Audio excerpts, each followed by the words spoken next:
ਸਤਿ ਸ਼੍ਰੀ ਅਕਾਲ ਜੀ। ਪੰਜਾਬੀ ਰੇਡੀਓ ਤੇ ਪੰਜਾਬੀ ਟੀਵੀ USA ਸੁਣਨਾ ਅਤੇ ਵੇਖਣਾ ਤੁਸੀਂ ਸਾਰੇ ਸ਼ੁਰੂ ਕਰ ਚੁੱਕੇ ਹੋ। ਪ੍ਰੋਗਰਾਮ ਲੈ ਕੇ ਹਾਜ਼ਰ ਹਾਂ ਖਬਰ ਤੇ ਨਜ਼ਰ। ਇਸ ਪ੍ਰੋਗਰਾਮ ਦੇ ਵਿੱਚ ਪੰਜਾਬ ਭਾਰਤ ਦੇ ਨਾਲ ਸਰੋਕਾਰ ਰੱਖਦੀਆਂ ਵੱਖ-ਵੱਖ ਖਬਰਾਂ ਦੇ ਉੱਪਰ ਚਾਨਣਾ ਪਾਈਦਾ ਹੈ ਤੇ ਚਾਨਣਾ ਪਾਉਣ ਦੇ ਲਈ ਸਾਡੇ ਨਾਲ ਵਿਸ਼ੇਸ਼ ਤੌਰ ਤੇ ਮੌਜੂਦ ਰਹਿੰਦੇ ਨੇ ਮਿੰਟੂ ਗੁਰਸਰੀਆ ਜੀ। ਸੋ ਮਿੰਟੂ ਜੀ ਦਾ ਸਭ ਤੋਂ ਪਹਿਲਾਂ ਸਵਾਗਤ ਕਰਦੇ ਹਾਂ ਤੇ ਫਿਰ ਇੱਕ-ਇੱਕ ਕਰਕੇ ਸਾਰੀਆਂ ਖਬਰਾਂ ਤੇ ਪਾਵਾਂਗੇ ਚਾਨਣਾ। ਪਿਆਰ ਭਰੀ ਸਤਿ ਸ਼੍ਰੀ ਅਕਾਲ ਮਿੰਟੂ ਜੀ। ਜੀ ਸ਼ੁਕਰੀਆ ਜੀ ਗੁਰਪ੍ਰੀਤ ਜੀ, ਸਾਰਿਆਂ ਨੂੰ ਸਤਿ ਸ੍ਰੀ ਅਕਾਲ ਜੀ। ਜੀ ਸੋ ਮਿੰਟੂ ਜੀ, ਰੁੱਖ ਆਪਾਂ ਖਬਰਾਂ ਦਾ ਕਰੀਏ ਤੇ ਕਹਿੰਦੇ 12 ਸਾਲ ਬਾਅਦ ਇਹ ਜਿਹੜਾ ਕੁੰਭ ਹੈ ਇਹ ਆਇਆ ਹੈ ਤੇ ਮਹਾਕੁੰਭ ਦੇ ਵਿੱਚ ਇੱਕ ਦਿਨ ਪਹਿਲਾਂ ਵੀ ਭਗਦੜ ਮਚੀ ਸੀ, ਉਦਣ ਅੱਗ ਲੱਗੀ ਸੀ ਤੇ ਅੱਜ ਕੀ ਹੋਇਆ ਜੀ? ਇੱਕ ਵਾਰ ਫਿਰ ਤੋਂ ਬੜੀ ਮੰਦਭਾਗੀ ਖਬਰ ਆ ਰਹੀ ਹੈ ਕਹਿੰਦੇ। ਦੇਖੋ, ਵੈਸੇ ਤੇ ਜੇ ਤੁਸੀਂ ਇਤਿਹਾਸ ਨੂੰ ਚੁੱਕ ਕੇ ਵੇਖੋਗੇ ਤਾਂ ਕਈ ਭਾਜੜਾਂ ਜਿਹੜੀਆਂ ਮਹਾਕੁੰਭ ਦੇ ਦੌਰਾਨ ਹੋਈਆਂ ਨੇ। ਸਾਨੂੰ ਯਾਦ ਹੋਣਾ ਚਾਹੀਦਾ ਹੈ ਕਿ ਜਿਹੜਾ ਲਾਸਟ ਸੀਗਾ ਸ਼ਾਇਦ ਪ੍ਰਯਾਗਰਾਜ ਦੇ ਵਿੱਚ, ਉਦੋਂ ਵੀ ਭਾਜੜ ਮੱਚੀ ਸੀਗੀ, ਉਦੋਂ ਵੀ ਦਰਜਨ ਤੋਂ ਉੱਤੇ ਸ਼ਾਇਦ ਮੌਤਾਂ ਹੋ ਗਈਆਂ ਸਨ। ਪਰ ਬਹਰਹਾਲ ਜਿਹੜੀ ਇਹ ਭਾਜੜ ਬੀਤੀ ਰਾਤ ਮੱਚੀ ਆ, ਇਹਦੇ ਵਿੱਚ ਹੁਣ ਤੱਕ ਜੇ ਆਪਾਂ ਵੇਖੀਏ ਤਾਂ 35 ਤੋਂ 40 ਮੌਤਾਂ ਮੀਡੀਆ ਰਿਪੋਰਟ ਕਰ ਰਿਹਾ। ਯੂਪੀ ਸਰਕਾਰ ਦੀ ਜਿਹੜੀ ਪੁਸ਼ਟੀ ਆ ਉਹ 30 ਮੌਤਾਂ ਦੀ ਆ, ਜਿਹਦੇ ਚੋਂ 25 ਦੀ ਸ਼ਨਾਖਤ ਸ਼ਾਇਦ ਹੋ ਚੁੱਕੀ ਆ।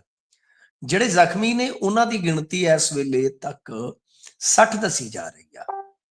ਪਰ ਇਹ ਭਾਜੜ ਹੈ ਬਹੁਤ ਵੱਡੀ ਸੀ ਗੁਰਪ੍ਰੀਤ ਜੀ, ਤੇ ਇਹਦੇ ਵਿੱਚ ਮਤਲਬ ਕਿ ਕਿਸੇ ਦੇ ਵੱਸ ਕੁਝ ਰਿਹਾ ਹੀ ਨਹੀਂ। ਇਹ ਤੇ ਸਾਰਿਆਂ ਤੋਂ ਵੱਡਾ ਕਾਰਨ ਤੇ ਫਿਰ ਤੁਹਾਨੂੰ ਪਤਾ ਹੀ ਆ ਨਾ ਕਿ ਬਹੁਤ ਜ਼ਿਆਦਾ ਸੰਗਤ, ਜਿੱਥੇ ਸ਼ਰਧਾਲੂ ਹੁੰਦੇ ਆ ਤਾਂ ਉੱਥੇ ਜੇ ਮਾੜਾ ਜਿਹਾ ਵੀ ਕੰਮ ਚੱਲ ਜਾਵੇ, ਕਈ ਵਾਰ ਕੀ ਹੁੰਦਾ ਕਿ ਕੋਈ ਅਫਵਾਹ ਹੋ ਜਾਂਦੀ ਹੈ ਜਾਂ ਕੋਈ ਕਾਲ ਹੋ ਜਾਂਦੀ ਹੈ ਤਾਂ ਫਿਰ ਲੋਕ ਮਿੱਧਦੇ ਤੁਰੇ ਜਾਂਦੇ, ਇੱਕ ਦੂਜੇ ਨੂੰ ਮਿੱਧਦੇ ਤੁਰੇ ਜਾਂਦੇ ਆ। ਇਹ ਅੱਗੇ ਵੀ ਹਾਦਸੇ ਵਾਪਰੇ ਨੇ। ਤੁਸੀਂ ਬੀਤੇ ਤੇ ਨਹੀਂ ਦੇਖਿਆ ਹੋਣਾ ਕਿ ਇੱਕ ਰੇਲ ਦੇ ਵਿੱਚ ਚਾਹ ਵਾਲੇ ਨੇ ਰੌਲਾ ਪਾ ਦਿੱਤਾ। ਵੈਸੇ ਕਈ, ਸਾਰੇ ਨਹੀਂ, ਕਈ ਚਾਹ ਵਾਲੇ ਵੀ ਬੜੇ ਵੱਡੇ ਹੋ ਕੇ ਟੱਕਰੇ ਨੇ ਇਸ ਮੁਲਕ ਨੂੰ। ਬਈ ਉਹ ਚਾਹ ਵਾਲੇ ਨੇ ਕਿਤੇ ਕਹਿ ਦਿੱਤਾ ਕਿ ਅੱਗ ਲੱਗ ਗਈ ਗੱਡੀ ਨੂੰ, ਤੇ ਉਹ ਚੱਕਿਆਂ ਚੋਂ ਅੱਗ ਨਿਕਲੀ ਸੀ ਕਿਤੇ, ਜਦੋਂ ਬ੍ਰੇਕਾਂ ਵੱਜੀਆਂ ਹੋਣੀਆਂ ਨੇ। ਤੇ ਉਸ ਕੰਬਖਤ ਨੇ ਇਹਨਾਂ ਕਿਹਾ ਕਿ ਗੱਡੀ ਨੂੰ ਅੱਗ ਲੱਗ ਗਈ, ਅੱਗ ਲੱਗ ਗਈ। ਲੋਕਾਂ ਨੇ ਛਾਲਾਂ ਮਾਰਤੀਆਂ, ਗੱਡੀ ਖਲੋਤੀ ਜਦੋਂ ਗੱਡੀ ਹੌਲੀ ਹੋਈ। ਤੇ ਜਿਹੜੇ ਟਰੈਕ ਤੇ ਮਾਰੀਆਂ, ਦੂਜੇ ਪਾਸੇ ਟਰੈਕ ਸੀਗਾ ਤੇ ਉਧਰੋਂ ਦੂਜੇ ਪਾਸੋਂ ਗੱਡੀ ਆ ਗਈ, ਵੱਡੇ ਗਏ ਬੰਦੇ, 12-13 ਮੌਤਾਂ ਹੋਈਆਂ। ਤਾਂ ਕਹਿਣ ਦਾ ਮਤਲਬ ਹੈ ਕਿ ਆਪਣੇ ਇੱਥੇ ਸਾਰਾ ਕੁਝ ਚੱਲਦਾ। ਹਾਲਾਂਕਿ ਪੁਸ਼ਟੀ ਕਿਸੇ ਵੱਡੇ ਕਾਰਨ ਦੀ ਨਹੀਂ ਹੋਈ, ਪਰ ਪ੍ਰਬੰਧਾਂ ਤੇ ਸਵਾਲ ਬਹੁਤ ਉੱਠ ਰਹੇ ਨੇ। ਮ੍ਰਿਤਕਾਂ ਦੇ ਵਾਰਸਾਂ ਨੂੰ 25-25 ਲੱਖ ਰੁਪਏ ਮੁਆਵਜ਼ਾ ਦੇਣ ਦਾ ਜਿਹੜਾ ਉਹ ਹੁਕਮ ਯੋਗੀ ਸਰਕਾਰ ਵੱਲੋਂ ਦੇ ਦਿੱਤਾ ਗਿਆ ਜੀ। ਤੇ ਪਹਿਲਾਂ ਤੇ ਸ਼ਾਇਦ ਅਖਾੜੇ ਜਿਹੜੇ ਸੀਗੇ ਉਹਨਾਂ ਨੇ ਇਸ਼ਨਾਨ ਕਰਨ ਤੋਂ ਮਨਾ ਕਰ ਦਿੱਤਾ ਸੀ, ਪਰ ਫਿਰ ਬਾਅਦ ਦੇ ਵਿੱਚ ਕਹਿੰਦੇ ਕਿ ਅਖਾੜਾ ਪ੍ਰੀਸ਼ਦ ਜਿਹੜੀ ਆ ਮੰਨ ਗਈ ਆ। ਤਾਂ ਖੈਰ, ਕਾਰਨ ਜੋ ਵੀ ਰਿਹਾ ਹੋਵੇ, ਪ੍ਰਬੰਧਾਂ ਤੇ ਸਵਾਲ ਉੱਠਣੇ ਸੁਭਾਵਿਕ ਆ ਕਿ ਜਦੋਂ ਤੁਸੀਂ ਏਡਾ ਵੱਡਾ ਧਾਰਮਿਕ ਆਯੋਜਨ ਕਰਦੇ ਹੋ, ਕਿਉਂਕਿ ਦੁਨੀਆ ਦੇ ਧਾਰਮਿਕ ਆਯੋਜਨ ਹੈ ਜਿੰਨੇ, ਉਹਨਾਂ ਵੱਡੇ ਆਯੋਜਨਾਂ ਚੋਂ ਇੱਕ ਹੈ ਮਹਾਕੁੰਭ। ਕਿ ਜਦੋਂ ਤੁਸੀਂ ਇਸ ਤਰ੍ਹਾਂ ਦਾ ਆਯੋਜਨ ਕਰਨਾ ਹੈ ਤੇ ਤੁਹਾਡੇ ਪ੍ਰਬੰਧਾਂ ਤੇ ਡਬਲ ਇੰਜਨ ਸਰਕਾਰ ਤੇ ਤੁਸੀਂ ਕਰਦੇ ਰਹਿੰਦੇ ਹੋ, ਤਾਂ ਫਿਰ ਤੁਹਾਡੇ ਪ੍ਰਬੰਧਾਂ ਤੇ ਸਵਾਲ ਜ਼ਰੂਰ ਉੱਠੇਗਾ। ਤੁਹਾਨੂੰ ਯਾਦ ਹੋਣਾ ਕਿ ਬੀਤੇ ਦਿਨੀ ਇੱਕ ਉੱਥੇ ਹੋਰ ਹਾਦਸਾ ਵਾਪਰਿਆ ਸੀ। ਇਹ ਕਹਿੰਦੇ ਸਨ ਕਿ ਸਿਲੰਡਰ ਫਟੇ ਨੇ, ਜਦ ਕਿ ਤੁਹਾਨੂੰ ਪਤਾ ਹੋਣਾ ਗੁਰਪ੍ਰੀਤ ਜੀ ਕਿ ਕੁਝ ਪੰਜਾਬ ਦੇ ਪੱਤਰਕਾਰਾਂ ਨੂੰ ਈਮੇਲ ਆਏ ਸੀਗੇ ਤੇ ਜਿਹਦੇ ਵਿੱਚ ਵਿਸਫੋਟ ਕਰਨ ਦਾ ਦਾਅਵਾ ਕੀਤਾ ਗਿਆ ਸੀਗਾ ਕਿ ਪੀਲੀਭੀਤ ਐਨਕਾਊਂਟਰ ਦਾ ਬਦਲਾ ਹੈ। ਤੇ ਹਾਲਾਂਕਿ ਉਹ ਜਿਹੜਾ ਈਮੇਲ ਸੀ ਉਹਦੇ ਵਿੱਚ ਕਥਿਤ ਤੌਰ ਤੇ ਦਾਅਵਾ ਸੀਗਾ ਕਿ ਅਸੀਂ ਜਾਣਬੁੱਝ ਕੇ ਜਾਨੀ ਨੁਕਸਾਨ ਨਹੀਂ ਪਹੁੰਚਾਇਆ, ਕਿਉਂਕਿ ਇੱਥੇ ਲੋਕ ਸ਼ਰਧਾਲੂ ਦੇ ਤੌਰ ਤੇ ਆਏ ਆ। ਤਾਂ ਇਹ ਵੀ ਇੱਕ ਤਰ੍ਹਾਂ ਨਾਲ ਕਹਿ ਲਓ ਕਿ ਗੁੰਝਲ ਪੈਦਾ ਹੋ ਗਈ। ਮੈਂ ਕੋਈ ਤਸਦੀਕ ਨਹੀਂ ਕਰਦਾ, ਕੋਈ ਪੁਸ਼ਟੀ ਨਹੀਂ ਕਰਦਾ, ਪਰ ਉਸ ਘਟਨਾ ਤੇ ਵੀ ਖੁੱਲ ਕੇ ਸਰਕਾਰ ਬੋਲੀ ਨਹੀਂ ਸੀ। ਤਾਂ ਪ੍ਰਬੰਧਾਂ ਤੇ ਸਵਾਲ ਹਮੇਸ਼ਾ ਰਹਿਣਗੇ। ਤੁਹਾਨੂੰ ਯਾਦ ਹੋਣਾ ਅੱਗੇ ਵੀ ਇੱਕ, ਜੇ ਗਰਮੀਆਂ ਦੀ ਆਪਾਂ ਗੱਲ ਕਰੀਏ, ਇੱਥੇ ਇੱਕ ਯੂਪੀ ਦੇ ਵਿੱਚ ਹੀ ਸੀਗਾ ਸ਼ਾਇਦ ਡੇਰਾ, ਜਿਹਦੇ ਵਿੱਚ ਭਾਜੜ ਮੱਚੀ ਸੀ, ਉਦੋਂ ਵੀ ਬਹੁਤ ਮੌਤਾਂ ਹੋ ਗਈਆਂ ਸਨ। ਤਾਂ ਬਹਰਹਾਲ ਸੈਡ ਖਬਰ ਹੈ ਜੀ, ਉਦਾਸ ਕਰਨ ਵਾਲੀ ਖਬਰ ਆ। ਬੜਾ ਮਨ ਨੂੰ ਕਹਿ ਲਓ ਕਿ ਆਵਾਜ਼ਾਰੀ ਮਹਿਸੂਸ ਹੁੰਦੀ ਹੈ ਜਦੋਂ ਇਸ ਤਰ੍ਹਾਂ ਦੀ ਘਟਨਾ ਵਾਪਰਦੀ ਹੈ। ਅਫਸੋਸ ਕਹਿ ਸਕਦੇ ਆ, ਪਰ ਪ੍ਰਬੰਧਾਂ ਤੇ ਸਵਾਲ ਤੇ ਜ਼ਰੂਰ ਜਿਹੜੇ ਆ ਉਹ ਉੱਠਣਗੇ। ਜੀ ਸੋ ਅੱਗੇ ਵਧਦੇ ਹਾਂ ਤੇ ਅੰਬੇਦਕਰ ਸਾਹਿਬ ਦਾ ਬੁੱਤ ਤੋੜਨ ਦੀ ਜਿਹੜੀ ਕੋਸ਼ਿਸ਼ ਹੋਈ ਸੀ, ਉਸ ਦੇ ਵਿੱਚ ਹੁਣ ਅਪਡੇਟ ਹੋਈ ਹੈ, ਮੇਜਰ ਅਪਡੇਟ ਹੈ। ਕੀ ਹੈ ਜੀ ਇਹ ਵੱਡੀ ਅਪਡੇਟ?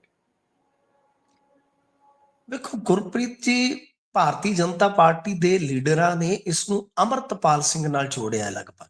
ਮੈਂ ਹੁਣੇ ਇੱਕ ਟੈਲੀਵਿਜ਼ਨ ਡਿਬੇਟ ਵੇਖ ਕੇ ਹਟਿਆ ਜਿਹਦੇ ਵਿੱਚ ਸਾਬਕਾ ਆਈਐਸ ਬਹੁਤ ਅੱਛੇ ਇਨਸਾਨ ਜਾਂ ਬਹੁਤ ਅੱਛੇ ਅਫਸਰ ਦੇ ਤੌਰ ਤੇ ਜਾਣੇ ਜਾਂਦੇ ਚੰਨੀ ਸਾਹਿਬ ਬੈਠੇ ਸਨ ਭਾਜਪਾ ਵੱਲੋਂ। ਜੀ ਤਾਂ ਉਹਨਾਂ ਨੇ ਵੀ ਇਹੋ ਕਿਹਾ ਕਿ ਦੁਬਈ ਚੋਂ ਆਇਆ, ਜਿਵੇਂ ਅਮਰਤਪਾਲ ਸਿੰਘ ਕਲੀਨ ਸ਼ੇਵਡ ਸੀਗਾ, ਇਹ ਵੀ ਕਲੀਨ ਸ਼ੇਵਿੰਗ ਸੀਗਾ। ਫਿਰ ਇਹ ਮਤਲਬ ਕਿ ਗਿਆ 3 ਸਾਲ ਉੱਥੇ ਰਹਿ ਕੇ ਆਇਆ, ਫਿਰ ਇਹ ਸਿੱਖ ਰੂਪ ਦੇ ਵਿੱਚ ਆਇਆ, ਫਿਰ ਇਸਨੇ ਆ ਕੇ ਕੁਝ ਕਰ ਦਿੱਤਾ। ਜਿਵੇਂ ਅਮਰਤਪਾਲ ਸਿੰਘ ਨੇ ਬਹੁਤ ਕੁਝ ਕੀਤਾ, ਉਹਨੇ ਤੇ ਹੌਲੀ ਹੌਲੀ ਕੀਤਾ ਸੀ, ਇਹਨੇ ਤੇ ਯਕਦਮ ਹੀ ਕਹਿ ਲਓ ਕਿ ਹਿਰਦਿਆਂ ਤੇ ਸੱਟ ਮਾਰੀ ਆ। ਇਸ ਤੋਂ ਪਹਿਲਾਂ ਤੁਹਾਨੂੰ ਯਾਦ ਹੋਣਾ ਵਿਜੇ ਸਾਂਪਲਾ ਨੇ ਜਿਸ ਤਰ੍ਹਾਂ ਬਿਨਾਂ ਕਿਸੇ ਤੱਥ ਦੀ ਪੁਸ਼ਟੀ ਕੀਤਿਆਂ ਕਰਾਇਆ ਜਾਂ ਪੁਲਿਸ ਦੇ ਅਧਿਕਾਰਤ ਬਿਆਨ ਨੂੰ ਉਡੀਕੇ ਵਗੈਰੇ ਤੁਸੀਂ ਦੇਖਿਆ ਹੋਣਾ ਕਿ ਆਪਦੀ ਤੋਪ ਦੇ ਮੂੰਹ ਜਿਹੜੇ ਆ ਖੋਲ ਦਿੱਤੇ ਸਨ। ਦੇਖੋ ਗੁਰਪ੍ਰੀਤ ਜੀ, ਜਦੋਂ ਇੰਟੈਰੋਗੇਸ਼ਨ ਜਾਰੀ ਆ, ਇਨਵੈਸਟੀਗੇਸ਼ਨ ਜਾਰੀ ਆ, ਤਾਂ ਮੇਰੇ ਖਿਆਲ ਦੇ ਨਾਲ ਇਸ ਤਰ੍ਹਾਂ ਕਿਉਂ ਕਾਹਲੀ ਕੀਤੀ ਜਾ ਰਹੀ ਹੈ ਭਾਜਪਾ ਵੱਲੋਂ। ਤੇ ਇਹ ਗੱਲ ਮੈਂ ਵਾਰ-ਵਾਰ ਕਹਿੰਦਾ ਸੀ ਪੰਜਾਬੀ ਰੇਡੀਓ USA ਦੀ ਆਡੀਅנס ਨੂੰ, ਤਾਂ ਇਹ ਗੱਲ ਮੇਰੇ ਖਿਆਲ ਦੇ ਨਾਲ ਮੇਰੀ ਰੱਟੀ ਪਈ ਹੈ ਪਿਛਲੇ ਕੁਝ ਮਹੀਨਿਆਂ ਤੋਂ ਕਿ ਐਸਾ ਪੰਜਾਬ ਵਿੱਚ ਹੋਵੇਗਾ। ਤੁਹਾਡੇ ਸਾਹਮਣੇ ਆ, ਦੇਖ ਲਓ।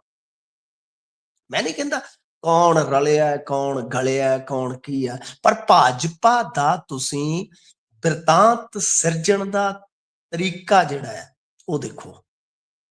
ਵੀ ਬੰਦਾ ਪੁੱਛੇ ਜੇਕਰ ਉਹਦੇ ਇੰਟਰਨੈਸ਼ਨਲੀ ਕੋਈ ਤਾਰ ਜੁੜੇ ਆ, ਤਾਂ ਤੁਸੀਂ ਜੇ ਜੇਲ੍ਹ 'ਚ ਬੈਠੇ ਅਮਰਤਪਾਲ ਸਿੰਘ ਤੇ UAPA ਲਾ ਕੇ ਤੁਸੀਂ ਉਹਨੂੰ ਨਾਮਜ਼ਦ ਕਰ ਸਕਦੇ ਹੋ, ਤਾਂ ਇਹਨੂੰ ਵੀ ਕਰ ਲਓ ਨਾਮਜ਼ਦ ਕਰਕੇ। ਤੇ ਤੁਹਾਡੇ ਕੋਲ ਜਿਹੜੀਆਂ ਸੈਂਟਰਲ ਏਜੰਸੀਆਂ ਨੇ, ਚਲੋ ਪੰਜਾਬ ਪੁਲਿਸ ਮੰਨਿਆ ਕਿ ਪੰਜਾਬ ਸਰਕਾਰ ਦੇ ਅਧੀਨ ਆ, ਤਾਂ ਤੁਸੀਂ ਆਪ ਇੰਟਰੋਗੇਟ ਕਰ ਲਓ ਕੀ ਮਾਮਲਾ। ਕਿਸੇ ਨੇ ਕੁਝ ਕਿਹਾ ਇਹਦੇ ਪਿੱਛੇ? ਕਿਸੇ ਜਥੇਬੰਦੀ ਨੇ ਕੋਈ ਸਟੈਂਡ ਲਿਆ? ਹੁਣ ਤੱਕ ਕਿਸੇ ਨੇ ਕੁਝ ਨਹੀਂ ਕਿਹਾ। ਉਹ ਤਾਂ ਖੁਦ SC ਹੈ ਜੀ। ਮਤਲਬ ਜਿਹੜਾ ਆਕਾਸ਼ਦੀਪ ਸਿੰਘ ਹੈ, ਜਿਹੜਾ ਇਸ ਮਾਮਲੇ ਦਾ ਮੁਲਜ਼ਮ ਆ, ਉਹ ਤੇ ਖੁਦ ਗੁਰਪ੍ਰੀਤ ਜੀ SC ਭਾਈਚਾਰੇ ਚੋਂ ਹੈ ਨਾ। ਜੀ। ਤੇ ਜੇ ਕਿਸੇ ਵੀ ਕਿਸਮ ਦੀ ਕੋਈ ਕਨਸਪੀਰੇਸੀ ਹੈ ਤਾਂ ਤੁਹਾਡੇ ਕੋਲ ਸੈਂਟਰਲ ਏਜੰਸੀਆਂ, ਤੁਸੀਂ ਇੰਟਰੋਗੇਟ ਕਰ ਲਓ ਉਸਨੂੰ। ਪਰ ਬਿਨਾਂ ਗੱਲ ਤੋਂ ਸਮਝ ਨਹੀਂ ਆਉਂਦੀ। ਉਧਰੋਂ ਚੰਨੀ ਸਾਹਿਬ ਜਿਹੜੇ ਆ ਅੱਜ ਬੋਲੇ ਆ, ਉਹ ਚੰਨੀ ਨਹੀਂ, ਭਾਰਤੀ ਜਨਤਾ ਪਾਰਟੀ ਵਾਲੇ ਨਹੀਂ, ਦੂਸਰੇ ਕਾਂਗਰਸ ਵਾਲੇ, ਉਹ ਛੱਕ ਜਤਾ ਰਹੇ ਨੇ, ਕਹਿੰਦੇ ਆਮ ਆਦਮੀ ਪਾਰਟੀ ਨੇ ਅਜਿਹਾ ਕੀਤਾ। ਕਮਾਲ ਦੀ ਗੱਲ ਹੈ। ਹੋ ਸਕਦਾ ਕਿ ਆਮ ਆਦਮੀ ਪਾਰਟੀ ਨੇ ਰਾਜਨੀਤੀ ਨੂੰ ਗਰਮ ਕਰਨ ਵਾਸਤੇ ਅਜਿਹਾ ਕਰਵਾਇਆ ਹੋਵੇ। ਤਾਂ ਮਤਲਬ ਕਿ ਕਿਹਦਾ ਸੱਚ ਮੰਨੀਏ, ਕਿਹਦਾ ਗੱਪ ਮੰਨੀਏ। ਇਸ ਕਰਕੇ ਪਹਿਲੀ ਗੱਲ ਤੇ ਇਹ ਹੈ ਕਿ ਪੰਜਾਬ ਪੁਲਿਸ ਜਾਂ ਪੰਜਾਬ ਸਰਕਾਰ ਨੂੰ ਚਾਹੀਦਾ ਸੀਗਾ ਕਿ ਹੁਣ ਆਹ ਤੀਜਾ ਦਿਨ ਆ, 26 ਦੀ ਘਟਨਾ ਗੁਰਪ੍ਰੀਤ ਜੀ, ਤੇ 3 ਦਿਨ ਪੂਰੇ ਹੋ ਗਏ ਆ, ਬਈ ਤੁਸੀਂ ਇਸ ਬਾਰੇ ਤਫਸੀਲ ਦੇ ਨਾਲ ਲੋਕਾਂ ਨੂੰ ਦੱਸਦੇ, ਕਿਉਂਕਿ ਸਾਰੇ ਦੇਸ਼ ਦੀਆਂ ਨਜ਼ਰਾਂ ਹੁਣ ਪੰਜਾਬ ਤੇ ਗੱਡੀਆਂ ਪਈਆਂ ਕਿ ਅਜਿਹਾ ਕਿਉਂ ਵਾਪਰਿਆ, ਕਾਹਤੋਂ ਵਾਪਰਿਆ। ਤਾਂ ਤੁਸੀਂ ਸਥਿਤੀ ਨੂੰ ਘੱਟੋ ਘੱਟ ਸਪਸ਼ਟ ਤਾਂ ਕਰਦੇ ਨਾ ਕਿ ਬਈ ਇਹਦੇ ਪਿੱਛੇ ਜੋ ਹੁਣ ਤੱਕ ਦੀ ਇੰਟਰੋਗੇਸ਼ਨ ਹੋਈ ਆ ਉਹਦਾ ਨਿਚੋੜੇ ਨਿਕਲਿਆ। ਕਿਉਂਕਿ ਜਦੋਂ ਸਾਇੰਟੀਫਿਕ ਤਰੀਕੇ ਨਾਲ ਇੰਟਰੋਗੇਸ਼ਨ ਹੁੰਦੀ ਆ ਜਾਂ ਸਖਤੀ ਦੇ ਨਾਲ ਵੀ ਇੰਟਰੋਗੇਸ਼ਨ ਹੁੰਦੀ ਆ, ਤਾਂ ਉਹਦਾ ਰਿਜ਼ਲਟ ਕੁਝ ਘੰਟਿਆਂ 'ਚ ਹੀ ਨਿਕਲ ਆਉਂਦਾ, ਇਨਫੈਕਟ ਕੁਝ ਮਿੰਟਾਂ 'ਚ ਹੀ ਨਿਕਲ ਆਉਂਦਾ ਜਦੋਂ ਸਖਤੀ ਕਰਦੇ ਨੇ। ਜੀ। ਤਾਂ ਗੱਲ ਇਹ ਆ ਕਿ ਜਦੋਂ ਖੁਦ ਪੰਜਾਬ ਪੁਲਿਸ ਹੀ ਇਸ ਤਰ੍ਹਾਂ ਦਾ ਭੰਬਲ ਭੂਸਾ ਕ੍ਰੀਏਟ ਕਰ ਲੈਂਦੀ ਆ, ਤਾਂ ਫਿਰ ਉਹਨਾਂ ਨੇ ਤੇ ਸਵਾਲ ਚੁੱਕਣੇ ਸੁਭਾਵਿਕ ਹੀ ਆ। ਪਰ ਭਾਰਤੀ ਜਨਤਾ ਪਾਰਟੀ ਜਿਸ ਤਰ੍ਹਾਂ ਜਿਸ ਪਿੱਚ ਤੇ ਖੇਡ ਰਹੀ ਆ, ਤਾਂ ਜੋ ਸਾਡੇ ਸ਼ੰਕੇ ਸੀਗੇ, ਕਿਆਫੇ ਸੀਗੇ, ਬਿਲਕੁਲ 101% ਸਹੀ ਜਾ ਰਹੇ ਆ। ਤੁਸੀਂ ਦੇਖਣਾ ਆਉਣ ਵਾਲੇ ਸਮੇਂ ਦੇ ਵਿੱਚ ਹਾਲਾਤ ਜਿਹੜੇ ਆ ਰਾਜਨੀਤਿਕ ਤੌਰ ਤੇ ਜਿਹੜੇ ਆ ਜਾਂ ਸਮਾਜਿਕ ਤੌਰ ਤੇ ਉਹ ਤੇਜ਼ੀ ਨਾਲ ਬਦਲ ਸਕਦੇ ਆ, ਤੇ ਜਿਹਦੇ ਵਿੱਚ ਇਹ ਚੀਜ਼ਾਂ ਜਿਹੜੀਆਂ ਇਹ ਬਹੁਤ ਵੱਡਾ ਕੰਮ ਇਹ ਕਰ ਸਕਦੀਆਂ। ਮੈਂ ਅੱਗੇ ਵੀ ਕਿਹਾ ਸੀਗਾ, ਜਦੋਂ ਤੁਹਾਨੂੰ ਯਾਦ ਹੋਣਾ ਮੁਹਾਲੀ ਦੇ ਵਿੱਚ ਡਬਲ ਮਰਡਰ ਹੋਇਆ, ਪ੍ਰਵਾਸੀਆਂ ਦੇ ਮੁੰਡਿਆਂ ਨੇ ਮਾਰ ਦਿੱਤੇ 2 ਮੁੰਡੇ।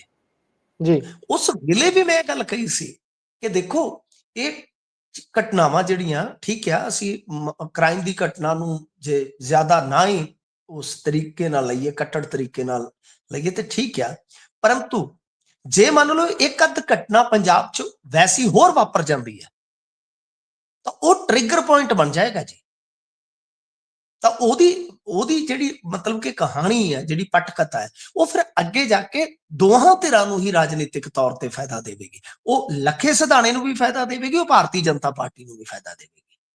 ਤਾਂ ਇਹ ਸਾਫ਼ ਹੈ, ਸਪਸ਼ਟ ਆ। ਤਾਂ ਖੈਰ ਉਹ ਤਾਂ ਚਲੋ ਇੱਕ ਆਪਾਂ ਕਹਿ ਲਓ ਕਿ ਮੇਰਾ ਪੁਆਇੰਟ ਆਫ ਵਿਊ ਸੀਗਾ ਕਿ ਜੇ ਇਸ ਤਰ੍ਹਾਂ ਦੀਆਂ ਘਟਨਾਵਾਂ ਕੋਈ ਇੱਕ ਦੋ ਹੋਰ ਵਾਪਰ ਜਾਂਦੀਆਂ ਤਾਂ ਟ੍ਰਿਗਰ ਪੁਆਇੰਟ ਬਣ ਜਾਏਗਾ। ਪਰ ਜੀ ਜੇ ਹੁਣ ਆਪਾਂ ਇਸ ਜਾਂਚ ਪੜਤਾਲ ਨੂੰ ਦੇਖੀਏ, ਜੇ ਕੋਈ ਸਿੱਟਾ ਨਾ ਕੱਢੋਗੇ ਤਾਂ ਭਾਰਤੀ ਜਨਤਾ ਪਾਰਟੀ ਜਿਹੜੀ ਹੈ ਉਹ ਜੇ ਇਸ ਤਰ੍ਹਾਂ ਇਸ ਗੱਲ ਨੂੰ ਇਸ ਪਾਸੇ ਤੋਰ ਰਹੀ ਹੈ ਤਾਂ ਫਿਰ ਕਿਤੇ ਨਾ ਕਿਤੇ ਸਵਾਲ ਜਿਹੜੇ ਆ ਪੰਜਾਬ ਸਰਕਾਰ ਤੇ ਜਾਂ ਸੀਐਮ ਮਾਨ ਤੇ ਵੀ ਜ਼ਰੂਰ ਖੜੇ ਹੋਣਗੇ ਗੁਰਪ੍ਰੀਤ ਜੀ। ਜੀ ਸੋ ਸਵਾਲ ਤਾਂ ਜ਼ਰੂਰ ਖੜੇ ਹੋਣਗੇ। ਵੱਖ-ਵੱਖ ਤਰ੍ਹਾਂ ਦੇ ਪ੍ਰਤੀਕਰਮ ਵੀ ਲਗਾਤਾਰ ਉਸ ਦਿਨ ਤੋਂ ਸਾਹਮਣੇ ਆ ਰਹੇ ਨੇ। ਕੁਝ ਲੋਕ ਤਾਂ ਇੱਥੋਂ ਤੱਕ ਵੀ ਆਖ ਰਹੇ ਨੇ ਕਿ ਉਹ ਹੈਰੀਟੇਜ ਸਟਰੀਟ ਸਿੱਖ ਪੰਥ ਦੀ ਐਡੀ ਵੱਡੀ ਉਹ ਸਥਾਨ ਹੈ, ਉਹਦੇ ਲਾਗੇ ਕਹਿੰਦੇ ਕਈ ਲੋਕ ਤਾਂ ਇਹ ਵੀ ਸਵਾਲ ਚੁੱਕਦੇ ਨੇ ਵੀ ਉੱਥੇ ਬੁੱਤ ਲਾਉਣ ਦੀ ਕੋਈ ਤੁੱਕ ਨਹੀਂ ਸੀ ਬਣਦੀ। ਅਲੱਗ-ਅਲੱਗ ਤਰ੍ਹਾਂ ਦੀਆਂ ਗੱਲਾਂ ਆ ਰਹੀਆਂ ਨੇ। ਸੋ ਆਪਾਂ ਖੈਰ ਅੱਗੇ ਵਧਦੇ ਹਾਂ ਅਗਲੇ ਸਵਾਲ ਦੇ ਉੱਪਰ। ਜੇਕਰ ਨਹੀਂ ਚੱਲੀਏ ਤੇ ਗੁਰਪ੍ਰੀਤ ਜੀ, ਪੰਜਾਬ ਉਹ ਤਾਂ ਦੂਰੀ ਦਾ ਹਿਸਾਬ ਕਿਤਾਬ ਹੋਏਗਾ। ਜੀ ਹੈਰੀਟੇਜ ਜਿਹੜਾ ਹੈ, ਹੈਰੀਟੇਜ ਗਲਿਆਰਾ ਜਿਹੜਾ ਉਹ ਕਾਫੀ ਲੰਬਾ ਹੈ। ਜੀ ਉੱਥੋਂ ਜੀ ਦਰਬਾਰ ਸਾਹਿਬ ਕੰਪਲੈਕਸ ਤੋਂ ਉਹਦੀ ਕਿੰਨੀ ਦੂਰੀ ਆ ਉਹ ਐਗਜ਼ੈਕਟ ਤੁਹਾਨੂੰ ਗੂਗਲ ਮੈਪ ਤੋਂ ਦੇਖਣਾ ਪਏਗਾ। 800 ਮੀਟਰ ਦੱਸ ਤੇ ਰਹੇ ਨੇ ਜੀ। 800 ਤਾਂ ਕਿਲੋਮੀਟਰ ਬਣਦਾ ਉਹ, ਜੀ ਕਿ 1 ਕਿਲੋਮੀਟਰ ਬਣਦਾ ਹੈ। ਤੇ ਗੱਲ ਇਹ ਆ ਕਿ ਕਿਲੋਮੀਟਰ ਦੀ ਦੂਰੀ ਬਹੁਤ ਬਣ ਜਾਂਦੀ ਹੈ। ਜੇ ਆਪਾਂ ਜੀ ਦੇਖੀਏ ਜੀ ਕੰਪਲੈਕਸ ਤੋਂ ਕਿਲੋਮੀਟਰ ਦੀ ਦੂਰੀ ਕਾਫੀ ਬਣ ਜਾਂਦੀ ਹੈ। ਤੇ ਅੰਬੇਦਕਰ ਦਾ ਬੁੱਤ, ਠੀਕ ਹੈ, ਸਿੱਖ ਧਰਮ ਚ ਬੁੱਤ ਪੂਜਾ ਦੀ ਮਨਾਹੀ ਹੈ, ਪਰ ਆਮ ਤੌਰ ਤੇ ਜੇ ਆਪਾਂ ਦੇਖੀਏ ਤਾਂ ਇਹ ਬੁੱਤ ਜਿਹੜੇ ਆ ਉਹ ਸਾਰੇ ਹੀ ਤਕਰੀਬਨ ਸ਼ਹਿਰਾਂ ਚ ਲੱਗਦੇ ਆ, ਵੱਡੇ ਸ਼ਹਿਰਾਂ ਚ, ਚਾਹੇ ਉਹ ਗਾਂਧੀ ਦਾ ਹੈ, ਚਾਹੇ ਭਗਤ ਸਿੰਘ ਦਾ ਹੈ, ਤੇ ਚਾਹੇ ਅੰਬੇਦਕਰ ਜੀ ਦਾ ਹੈ, ਹੋਰ ਵੀ ਮਹਾਨ ਲੋਕਾਂ ਦੇ ਲੱਗਦੇ ਆ ਬੁੱਤ ਤੇ। ਪਰ ਇਹ ਨਹੀਂ ਹੈਗਾ ਕਿ ਫਿਰ ਇਹ ਨੇੜੇ ਆ। ਕੁਝ ਲੋਕ ਤੁਹਾਨੂੰ ਪਤਾ ਹੀ ਹੈ ਇਹਨਾਂ ਚੀਜ਼ਾਂ ਨੂੰ ਦੂਜੇ ਪਾਸੇ ਵੀ ਜੋੜਦੇ ਆ। ਹੁਣ ਕੁਝ ਲੋਕ ਇਹ ਕਹੀ ਜਾਂਦੇ ਆ ਉਹ ਤੇ ਮਰਾਠਾ ਸੀਗਾ ਜੀ, ਤੇ ਸਾਡੇ ਜੀ ਜੀ ਪੰਜਾਬੀਆਂ ਨੂੰ ਉਹਦੀ ਸਪੋਰਟ ਕਰਨ ਦੀ ਕੀ ਜ਼ਰੂਰਤ ਹੈ ਸਰ? ਜਦੋਂ ਪੜ੍ਹਨਾ ਹੀ ਅਸੀਂ WhatsApp ਹੈ ਤੇ ਫਿਰ ਇਹੋ ਜਿਹੀਆਂ ਗੱਲਾਂ ਕਰਨੀਆਂ ਅਸੀਂ। ਜੀ ਇਹ ਤਾਂ ਹੈ। ਸੋ ਅੱਗੇ ਵਧਦੇ ਹਾਂ। ਪੰਜਾਬ ਕੈਬਨਿਟ ਦੀ ਤਰੀਕ ਵਧਾ ਦਿੱਤੀ ਗਈ ਹੈ ਕਿ ਪੰਜਾਬ ਸਰਕਾਰ ਵੈਸੇ ਵੀ ਬਹੁਤ ਜ਼ਿਆਦਾ ਵਿਅਸਤ ਹੈ, ਕੀ ਕਹੋਗੇ ਜੀ?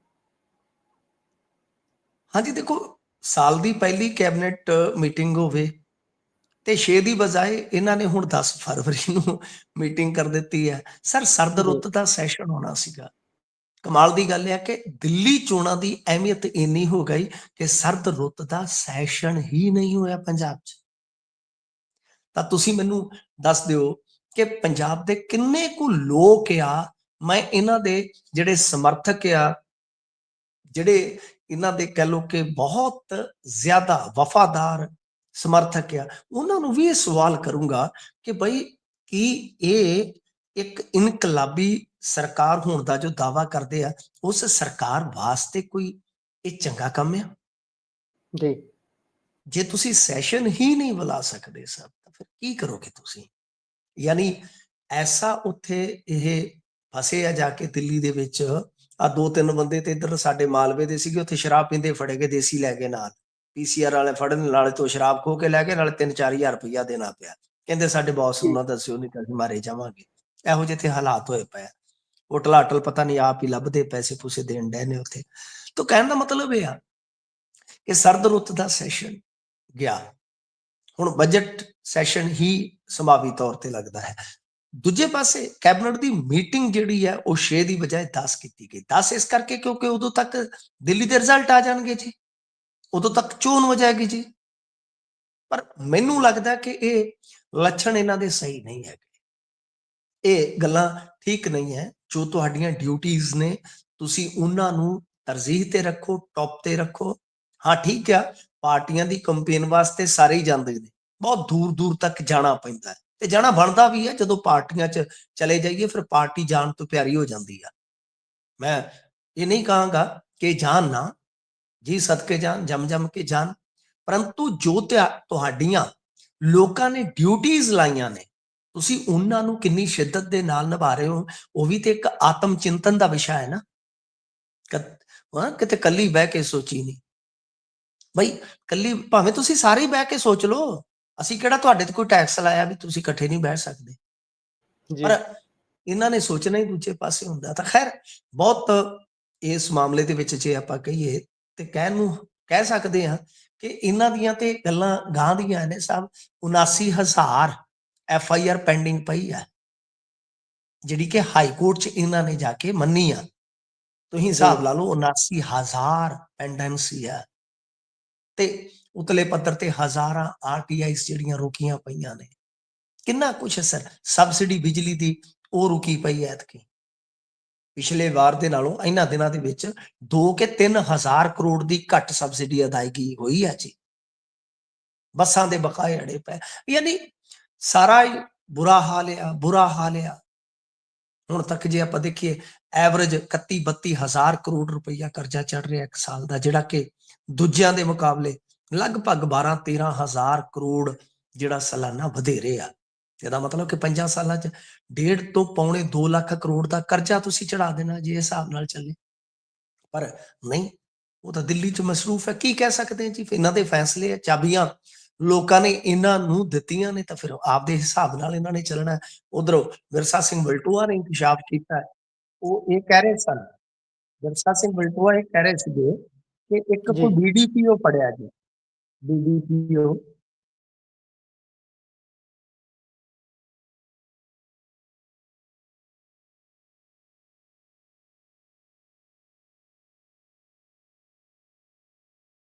ਮਿੰਟੂ ਜੀ, ਤੁਹਾਡੀ ਆਵਾਜ਼ ਕੱਟ ਰਹੀ ਹੈ ਜੀ।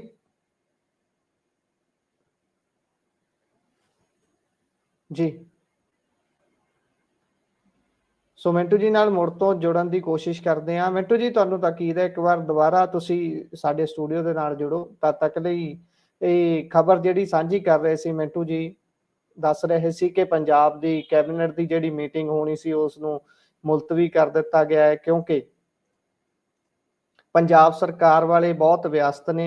ਖਾਸ ਤੌਰ ਤੇ ਦਿੱਲੀ ਦੇ ਵਿੱਚ ਇਲੈਕਸ਼ਨਾਂ ਨੇ, ਉਹਦੇ ਕਰਕੇ ਉਹਨਾਂ ਦਾ ਵੇਲ ਨਹੀਂ ਲੱਗ ਰਿਹਾ। ਉੱਥੇ ਵੱਡੀ ਗਿਣਤੀ ਦੇ ਵਿੱਚ ਪੰਜਾਬ ਦੇ ਦਰਜਾ ਬਾ ਦਰਜਾ ਜਿਹੜੇ ਆਮ ਆਦਮੀ ਪਾਰਟੀ ਦੇ ਆਗੂ ਨੇ ਉਹ ਸਾਰੇ ਪਹੁੰਚਦੇ ਨੇ, ਜੁੜਦੇ ਨੇ, ਉੱਥੇ ਰੈਲੀਆਂ ਦਾ ਸ਼ਿੰਗਾਰ ਬਣਦੇ ਨੇ, ਸਪੀਚਾਂ ਕਰਦੇ ਨੇ ਅਤੇ ਅੱਗੇ ਵਧਾਉਂਦੇ ਨੇ ਆਮ ਆਦਮੀ ਪਾਰਟੀ ਦੇ ਉਸ ਏਜੰਡੇ ਨੂੰ, ਜਿਸ ਤਹਿਤ ਪੰਜਾਬ 'ਚ ਆਏ ਸੀ ਕਿ ਅਸੀਂ ਡਿਵੈਲਪਮੈਂਟ ਕਰਾਂਗੇ। ਪੰਜਾਬ ਦੇ ਵਿੱਚ ਲਗਾਤਾਰ ਇਹ ਦਿਖਾ ਰਹੇ ਸੀ ਕਿ ਅਸੀਂ ਇਹ ਪੰਜਾਬ ਦੇ ਵਿੱਚ ਰੰਗਲਾ ਪੰਜਾਬ ਵੀ ਬਣਾਵਾਂਗੇ ਪੰਜਾਬ ਨੂੰ, ਤੇ ਦਿੱਲੀ ਦੇ ਜਿਹੜੇ ਮਾਡਲ ਨੇ ਉਹ ਸਾਰੇ ਲਾਗੂ ਕਰਾਂਗੇ। ਦਿੱਲੀ ਵਾਲੀ ਲਹਿਰ ਬਹਿਰ ਇੱਥੇ ਨਜ਼ਰ ਆਊਗੀ।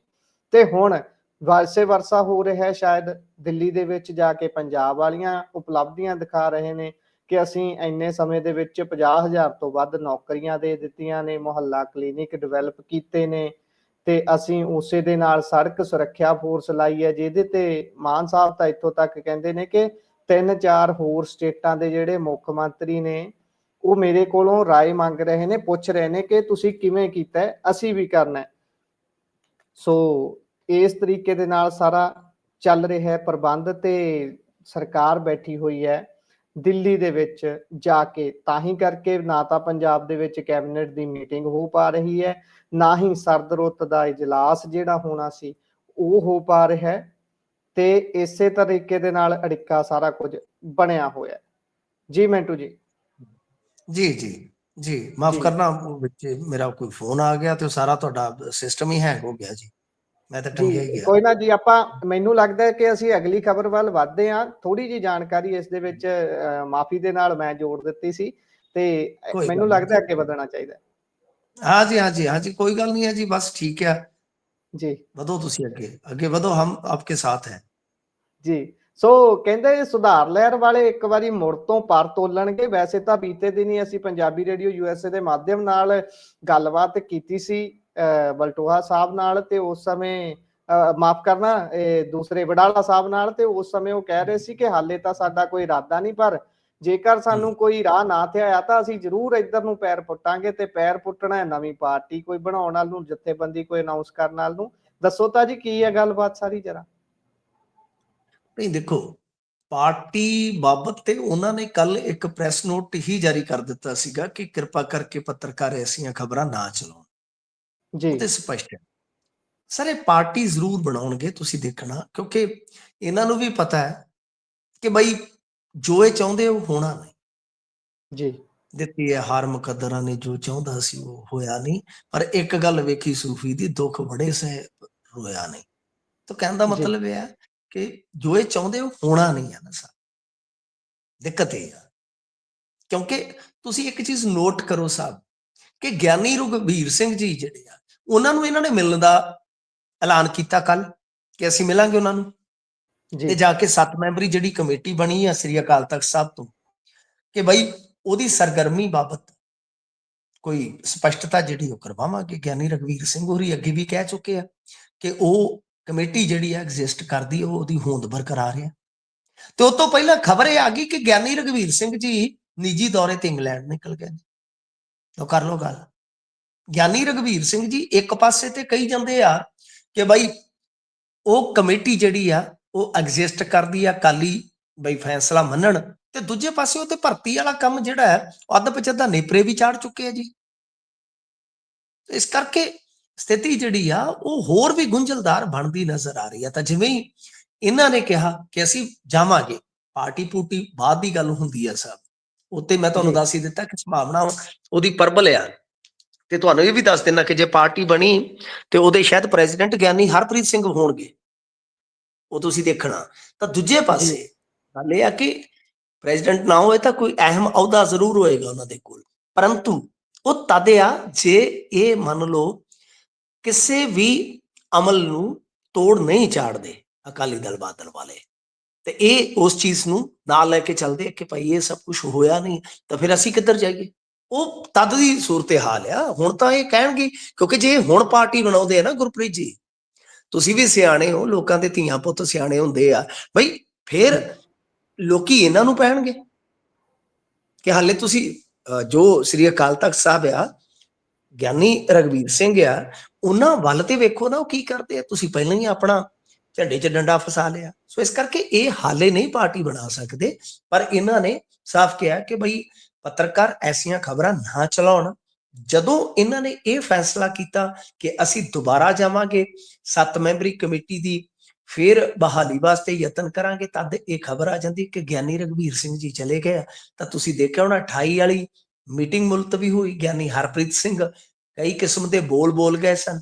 ਤਾਂ ਜਿਹੜੀ ਇਹ ਸਥਿਤੀ ਹੈ, ਇਹਦੇ ਵਿੱਚ ਇਉਂ ਲੱਗਦਾ ਕਿ ਗਿਆਨੀ ਰਘਵੀਰ ਸਿੰਘ ਵੀ ਸ਼ਾਇਦ ਇਹ ਸੋਚ ਕੇ ਚੱਲਦੇ ਆ ਕਿ ਕਿਤੇ ਉਹਨਾਂ ਦਾ ਹਾਲ ਪੁਰਾਣੇ ਜਥੇਦਾਰਾਂ ਵਾਲਾ ਨਾ ਹੋ ਜਾਵੇ, ਖਾਸ ਤੌਰ ਤੇ ਗਿਆਨੀ ਗੁਰਬਚਨ ਸਿੰਘ ਹੋਰਾਂ ਵਰਗਾ। ਪਰ ਦੂਜੇ ਪਾਸੇ ਖੁੱਲ ਕੇ ਫੈਸਲੇ ਵੀ ਨਹੀਂ ਲਿਆ ਜਾ ਸਕਦੇ। ਇਹ ਵੀ ਸਥਿਤੀ ਇਸ ਵੇਲੇ ਉਹਨਾਂ ਦੀ ਨਜ਼ਰ ਆ ਰਹੀ ਹੈ ਜੀ। ਸੋ ਵੇਖਦੇ ਹਾਂ ਹੁਣ ਅੱਗੇ ਬਣਦਾ ਕੀ ਹੈ। ਪਰ ਜਿਹੜੀ ਅਗਲੀ ਖਬਰ ਹੈ ਉਹ ਬੇਸ਼ੱਕ ਬਹੁਤ ਹੀ ਦਰਦਨਾਕ ਹੈ। ਇੱਕੋ ਖੇਤਰ ਦੇ ਵਿੱਚੋਂ 100 ਤੋਂ ਵੱਧ ਵਿਧਵਾਵਾਂ ਦਾ ਮਾਮਲਾ ਜਿਹੜਾ ਸਾਹਮਣੇ ਆਇਆ ਹੈ। ਇਹ ਖੇਤਰ ਵੀ ਉਹ ਹੈ ਜਿੱਥੇ ਪੰਜਾਬ ਦੇ ਮੁੱਖ ਮੰਤਰੀ ਸਾਹਿਬ ਨੇ ਬੱਚਿਆਂ ਨੂੰ ਇਕੱਠੇ ਕਰਕੇ ਅਰਦਾਸ ਕੀਤੀ ਸੀ ਕਿ ਆਪਾਂ ਹੁਣ ਨੱਥ ਪਾ ਲੈਣੀ ਹੈ ਨਸ਼ੇ ਨੂੰ। ਕਰਿਓ ਤਾਂ ਜੀ ਖਬਰ ਸਾਂਝੀ। ਦੇਖੋ, ਇਹ ਅੰਮ੍ਰਿਤਸਰ ਦਾ ਇਲਾਕਾ ਹੈ, ਗੁਮਟਾਲਾ, ਜਿੱਥੇ ਜੇਲ੍ਹ ਹੁੰਦੀ ਸੀ ਪਹਿਲਾਂ। ਗੁਮਟਾਲਾ ਜੇਲ੍ਹ ਵੱਜਦੀ ਸੀ, ਤੇ ਜਿਹੜਾ ਤੁਸੀਂ ਨਾਮ ਲਿਆ ਨਾ ਵਿੱਚ ਭੁਲੇਖੇ ਨਾਲ ਹੀ ਵਿਰਸਾ ਸਿੰਘ ਵਲਟੋਆ, ਤੇ ਕਿਸੇ ਸਮੇਂ ਵਿਰਸਾ ਸਿੰਘ ਵਲਟੋਆ ਵੀ ਉੱਥੇ ਨਜ਼ਰਬੰਦ ਰਿਹਾ ਹੈ। ਇਸੇ ਹੀ ਇਲਾਕੇ ਦੇ ਆ ਚਰਨਜੀਤ ਸਿੰਘ ਗੁਮਟਾਲਾ, ਸ਼ਾਇਦ ਹੁਣ US ਦੇ ਵਿੱਚ ਨੇ, ਬੜੇ ਪਿਆਰੇ ਇਨਸਾਨ, ਲੇਖਕ ਨੇ ਉਹ, ਤੇ ਉਹਨਾਂ ਨੇ ਲਾਇਬ੍ਰੇਰੀ ਐਕਟ ਬਾਰੇ ਬਹੁਤ ਯਤਨ ਕੀਤੇ ਸਨ। ਤੀਜੀ ਚੀਜ਼ ਕਿ ਗੁਮਟਾਲਾ ਜੇਲ੍ਹ ਹੁਣ ਫਤਿਹਪੁਰ ਜੇਲ੍ਹ ਬਣ ਗਈ ਆ। ਤਾਂ ਗੁਮਟਾਲਾ ਇੱਕ ਬਾਹਰੀ ਇਲਾਕਾ ਸੀਗਾ ਅੰਮ੍ਰਿਤਸਰ ਦਾ, ਹੁਣ ਵਿੱਚ ਹੀ ਹੈ। ਤਾਂ ਇੱਥੇ ਕਿਤੇ ਕੋਈ ਰਾਸ਼ਨ ਵੰਡ ਪ੍ਰੋਗਰਾਮ ਸੀਗਾ ਜਿਹਦੇ ਵਿੱਚ 150 ਵਿਧਵਾਵਾਂ ਨੂੰ ਰਾਸ਼ਨ ਵੰਡਿਆ ਜਾਣਾ ਸੀਗਾ। ਤੇ ਜਦੋਂ ਉਹ ਵਿਧਵਾਵਾਂ ਉੱਥੇ ਜੁੜੀਆਂ, ਜਿੰਨੀਆਂ ਵਿਡੋਜ਼ ਸੀਗੀਆਂ, ਤਾਂ ਉਹਨਾਂ ਦੇ ਵਿੱਚੋਂ 100 ਜਿਹੜੀਆਂ ਵਿਧਵਾਵਾਂ ਸੀਗੀਆਂ ਉਹ ਇਸ ਕਰਕੇ ਵਿਧਵਾ ਹੋਈਆਂ ਕਿਉਂਕਿ ਚਿੱਟੇ ਨੇ ਚਿੱਟੀਆਂ ਚੁੰਨੀਆਂ ਉਹਨਾਂ ਦੇ ਸਿਰ ਤੇ ਰੱਖ ਦਿੱਤੀਆਂ। ਇਹ ਇੱਕ ਬੜੀ ਵੱਡੀ ਤਰਾਸਦੀ ਸਾਹਮਣੇ ਆਈ। ਇਸ ਤੋਂ ਪਹਿਲਾਂ ਇੱਕ ਮਕਬੂਲਪੁਰ ਇਲਾਕਾ ਹੈ, ਉਸਨੂੰ ਵੀ ਇਸ ਤਰ੍ਹਾਂ ਦੀ ਹੀ, ਮੈਂ ਚਲੋ ਸ਼ਬਦ ਨਹੀਂ ਵਰਤਣਾ ਚਾਹੁੰਦਾ, ਇਸੇ ਤਰ੍ਹਾਂ ਦੀ ਕਲੋਨੀ ਕਿਹਾ ਜਾਂਦਾ ਸੀਗਾ। ਮਤਲਬ ਕਿ ਤੁਸੀਂ ਇਹ ਦੇਖੋ ਕਿ ਅਸੀਂ ਇਤਿਹਾਸ ਦੇ ਪੰਨਿਆਂ ਚੋਂ ਪੜ੍ਹਦੇ ਹਾਂ ਕਿ ਸਿੱਖ ਕਤਲੇਆਮ ਤੋਂ ਬਾਅਦ ਦਿੱਲੀ ਦੇ ਵਿੱਚ ਇੱਕ ਵਿਧਵਾ ਕਲੋਨੀ ਜਿਹੜੀ ਆ ਵਸਾਈ ਗਈ। ਤਾਂ ਇੱਥੇ ਚਿੱਟਾ ਵਿਧਵਾ ਕਲੋਨੀਆਂ ਬਣਾ ਰਿਹਾ ਹੈ। ਤੁਸੀਂ ਇਹ ਸੋਚ ਕੇ ਦੇਖੋ। ਤੇ ਅੱਜ ਇਸ ਸਰਕਾਰ 'ਚ ਕੌਣ ਬੈਠੇ ਆ? ਉਹ ਭਗਵੰਤ ਮਾਨ, ਅਰੋੜਾ ਸਾਹਿਬ, ਬਲਤੇਜ ਪੰਨੂ, ਮਤਲਬ ਕਿ ਜਿਨ੍ਹਾਂ ਨੇ ਨਸ਼ੇ ਦੇ ਖਿਲਾਫ ਜੰਗ ਲੜੀ ਹੈ ਸਰ, ਪਰ ਉਹ ਅੱਜ ਸਰੈਂਡਰ ਕਰ ਗਏ ਨੇ। ਮੇਰੇ ਖਿਆਲ ਦੇ ਨਾਲ ਹਾਲਾਤ ਇਸ ਤਰ੍ਹਾਂ ਦੇ ਹੋ ਗਏ ਨੇ ਗੁਰਪ੍ਰੀਤ ਜੀ ਕਿ ਹੁਣ ਬਹੁਤਾ ਕੁਝ ਵਸ ਰਿਹਾ ਹੀ ਨਹੀਂ, ਹੋ ਹੀ ਨਹੀਂ ਰਿਹਾ। ਇਹਨਾਂ ਦਾ ਇੱਕ ਮੰਤਰੀ ਹੈਗਾ, ਉਹੀ ਤੁਹਾਨੂੰ ਯਾਦ ਹੋਣਾ, ਮਾਝੇ ਵਾਲਾ, ਮੈਂ ਨਾਂ ਵੀ ਲੈ ਦੇਣਾ, ਧਾਲੀਵਾਲ ਨੇ ਤੇ ਇਹ ਕਿਹਾ ਸੀਗਾ ਕਿ ਤੁਸੀਂ ਸਹੁੰ ਦੀ ਗੱਲ ਚੋਂ ਕਰਦੇ ਹੋ। ਮੈਂ ਤੁਹਾਨੂੰ ਇੱਕ ਹੋਰ ਉਹਨਾਂ ਦੀ ਸਟੇਟਮੈਂਟ ਯਾਦ ਕਰਵਾ ਰਿਹਾ। ਉਹਨਾਂ ਨੇ ਤਾਂ ਕਿਹਾ ਸੀਗਾ ਕਿ 31 ਦਸੰਬਰ ਤੱਕ ਡਰੱਗ ਫ੍ਰੀ ਬਣਾ ਦੇਵਾਂਗੇ ਪੰਜਾਬ। ਜੀ ਕਿਹਾ ਸੀ। ਹੁਣ ਲੋਕ ਕਹਿੰਦੇ ਕਿ ਤੁਹਾਡੇ ਤੋਂ ਫ੍ਰੀ ਹੋ ਜਾਈਏ ਤਾਂ ਬਹੁਤ ਵੱਡੀ ਗੱਲ ਹੈ। ਤਾਂ ਮਤਲਬ ਵੱਡੇ ਵੱਡੇ ਦਾਅਵੇ ਕਰਨ ਵਾਲੇ, ਵੱਡੀਆਂ ਵੱਡੀਆਂ ਰਾਜਨੀਤੀਆਂ ਖੇਡਣ ਵਾਲੇ, ਵੱਡੀਆਂ ਵੱਡੀਆਂ ਲਹਿਰਾਂ ਉਸਾਰਨ ਵਾਲੇ, ਸਾਡੇ ਵਰਗਿਆਂ ਨੂੰ ਉਥੇ ਧੂੜਾ ਫਕਾਉਣ ਵਾਲੇ, ਗਾਲਾਂ ਛਕਾਉਣ ਵਾਲੇ ਕੈਪਟਨ ਦੇ ਕੋਲ ਲੈ ਗਏ। ਸਾਡੇ ਵਰਗਿਆਂ ਨੂੰ ਗਾਲਾਂ ਇੰਨੀਆਂ ਪਈਆਂ, ਗੱਲਾਂ ਹੀ ਛੱਡ ਦਿਓ। ਅਸੀਂ ਤਾਂ ਉੱਥੇ ਖਲੋਤੇ ਅੱਜ ਵੀ ਤੁਹਾਡੇ ਸਾਹਮਣੇ ਮੈਂ ਕਰ ਰਿਹਾ ਖਬਰ। ਜੀ ਠੀਕ ਹੈ ਨਾ ਜੀ। ਤਾਂ ਗੱਲ ਇਹ ਆ ਕਿ ਸਮਾਂ ਜਿਹੜਾ ਹੁੰਦਾ ਦੇਖ ਲਓ, ਬਹੁਤ ਚਿਹਰਿਆਂ ਤੋਂ ਨਕਾਬ ਉਤਾਰ ਦਿੰਦਾ ਹੈ। ਨਕਾਬ ਉਤਰ ਰਹੇ ਨੇ ਸਾਹਿਬ, ਮਾਫ ਕਰਨਾ। ਇਹ ਸਮੇਂ ਦੀ ਖਾਸੀਅਤ ਹੁੰਦੀ ਹੈ, ਕੁਆਲਿਟੀ ਹੁੰਦੀ ਹੈ ਕਿ ਉਹ ਕਹਿੰਦੇ ਨਾ कि वक्त जानता है हर चेहरे को बेनकाब करना, बख्शे हम भी ना गए, बख्शे तुम भी ना जाओगे। तो ਹੂੰ ਅੱਜ ਚਿਹਰੇ ਜਿਹੜੇ ਆ ਨਾ, ਉਹ ਨਕਾਬ ਉਤਰੇ ਤੋਂ ਦਿਸ ਰਹੇ ਆ ਲੋਕਾਂ ਨੂੰ। ਇਹੀ ਇਸ ਸਮੇਂ ਦੀ ਆਪਾਂ ਵਡਿਆਈ ਕਹਿ ਸਕਦੇ ਆ। ਪਰ ਉਦਾਂ ਸਮਾਂ ਬਹੁਤ ਭਿਆਨਕ ਹੈ ਸਾਹਿਬ। ਇੱਥੇ ਤੇ ਐਸੀ ਹਾਲਤ ਆ ਕਿ ਆ ਪਿੱਛੇ ਜੇ ਇੱਕ ਸ਼ਾਇਦ ਰਿਟਾਇਰਡ ਪੁਲਿਸ ਅਧਿਕਾਰੀ ਨੇ ਦੱਸਿਆ ਸੀ, ਪਰ ਉਹ ਖਬਰ ਸੱਚੀ ਆ ਕਿ ਇੱਕ ਬਾਪ ਨੂੰ ਆਪਣਾ ਵਿਆਹਿਆ ਪੁੱਤਰ ਇਸ ਕਰਕੇ ਮਾਰਨਾ ਪਿਆ ਕਿਉਂਕਿ ਉਹ 8 ਕਿੱਲੇ ਪੈਲੀ ਦਾ ਬਿਆਨਾ ਲਿਖੀ ਬੈਠਾ ਸੀਗਾ ਸਾਹਿਬ। ਤਾਂ ਬੜੀਆਂ ਜੀ ਕਹਾਣੀਆਂ ਕਹਿ ਲਓ ਕਿ ਦਰਦਨਾਕ ਨੇ ਉਹਦੇ ਚ। ਜੀ। ਸੋ ਅੱਗੇ ਵਧਦੇ ਹਾਂ। ਅਗਲੀ ਖਬਰ ਆਮ ਆਦਮੀ ਪਾਰਟੀ ਦੇ ਨਾਲ ਜੁੜੀ ਹੋਈ ਹੈ। ਕਹਿੰਦੇ ਉਹਨਾਂ ਨੂੰ ਆਪਣੇ ਕੌਂਸਲਰ ਛਪਾਉਣੇ ਪੈ ਗਏ ਨੇ। ਇੱਥੇ ਵਿਰੋਧੀ ਧਿਰਾਂ ਵਾਲੇ ਤਾਂ ਕਹਿੰਦੇ ਸੁਣੇ ਸੀ ਕਿ ਸਾਨੂੰ ਹਿਮਾਚਲ ਲਿਜਾਣੇ ਪਏ ਨੇ, ਪਰ ਇਹ ਖਬਰ ਕੀ ਹੈ ਜੀ? ਖੋਲਿਓ ਤਾਂ ਜ਼ਰਾ ਸਾਰਾ ਰਾਜ। ਨਹੀਂ, ਇਹ ਚੰਡੀਗੜ੍ਹ ਦੇ ਵਿੱਚ ਜਿਹੜੇ ਕਾਉਂਸਲਰ ਨੇ ਉਹ ਇਹਨਾਂ ਨੇ ਆਸੇ-ਪਾਸੇ ਕੀਤੇ ਆ, ਕਾਂਗਰਸ ਨੇ ਵੀ ਕੀਤੇ ਆ, ਕਿਉਂਕਿ ਉੱਥੇ ਇੱਕ ਬੀਬੀ ਸੀਗੀ ਗੁਰਬਖਸ਼, ਉਹਨੇ ਜੀ ਪਰਸੋਂ ਚੌਥ ਭਾਰਤੀ ਜਨਤਾ ਪਾਰਟੀ ਜੁਆਇਨ ਕਰ ਲਈ ਸੀਗੀ। ਤਾਂ ਇਹਨਾਂ ਨੂੰ ਡਰ ਆ ਕਿਉਂਕਿ ਹਾਲਾਂਕਿ ਇਹਨਾਂ ਦੇ 4-5 ਕਾਉਂਸਲਰ ਵਧੇਰੇ ਆ ਉਹਨਾਂ ਦੇ ਨਾਲ, ਭਾਜਪਾ ਦੇ ਨਾਲ, ਕਿਉਂਕਿ ਚੋਣ ਹੋਣ ਚ ਕੁਝ ਘੰਟੇ ਬਾਕੀ ਆ। ਤਾਂ ਇਹਨਾਂ ਨੂੰ ਲੱਗਦਾ ਹੈ, ਕਿਉਂਕਿ ਡਰ ਹੈ, ਭਾਰਤੀ ਜਨਤਾ ਪਾਰਟੀ ਦਾ ਡਰ ਬਹੁਤ ਹੈ ਕਿ ਸਾਡੇ ਬੰਦੇ ਤੋੜ ਨਾ ਲੈਣ ਜਾਂ ਸਾਡੇ ਕਾਉਂਸਲਰ ਟੁੱਟ ਗਏ ਤਾਂ ਇਹ ਨਾ ਹੋਵੇ ਕਿ ਅਸੀਂ ਹਾਸੋਹੀਣੀ ਸਥਿਤੀ ਚ ਪਹੁੰਚ ਜਾਈਏ। ਕਿਉਂਕਿ ਪੰਜਾਬ ਵਾਲੇ ਕਾਂਗਰਸੀ ਤਾਂ ਪਹਿਲਾਂ ਕਹਿ ਰਹੇ ਆ ਕਿ ਇਹ ਗੱਠਜੋੜ ਜਿਹੜਾ ਇਹਨਾਂ ਦੇ ਨਾਲ ਹੈ ਸਾਡਾ ਨਿਭਣਾ ਹੀ ਨਹੀਂ ਚਾਹੀਦਾ। ਤੇ ਦੂਜੇ ਜੀ ਪਾਸੇ ਜੇ ਐਸੀ ਗੱਲ ਹੋ ਗਈ ਤਾਂ ਫਿਰ ਬਹੁਤ ਬੁਰੀ ਹਾਲਤ ਹੋਏਗੀ ਸਾਡੀ। ਤਾਂ ਇਸ ਕਰਕੇ ਹੁਣ ਇਹਨਾਂ ਨੇ ਕੁਝ ਮਤਲਬ ਕਿ ਜਿਹੜੇ ਇੱਕ ਧਿਰ ਦੇ ਕਾਉਂਸਲਰ ਆ, ਉਹ ਮੈਂ ਸੁਣਿਆ ਕਿ ਰੋਪੜ ਵਾਲੀ ਸਾਈਡ ਨੇ, ਤੇ ਇੱਕ ਧਿਰ ਦੇ ਕਾਉਂਸਲਰ ਜਿਹੜੇ ਆ ਫਰੀਦਕੋਟ ਜਾਂ ਫਿਰ ਉਸ ਤੋਂ ਬਾਅਦ ਲੁਧਿਆਣੇ ਦੀ ਖਬਰ ਆਈ ਕਿ ਉੱਥੇ ਬੈਠੇ ਆ।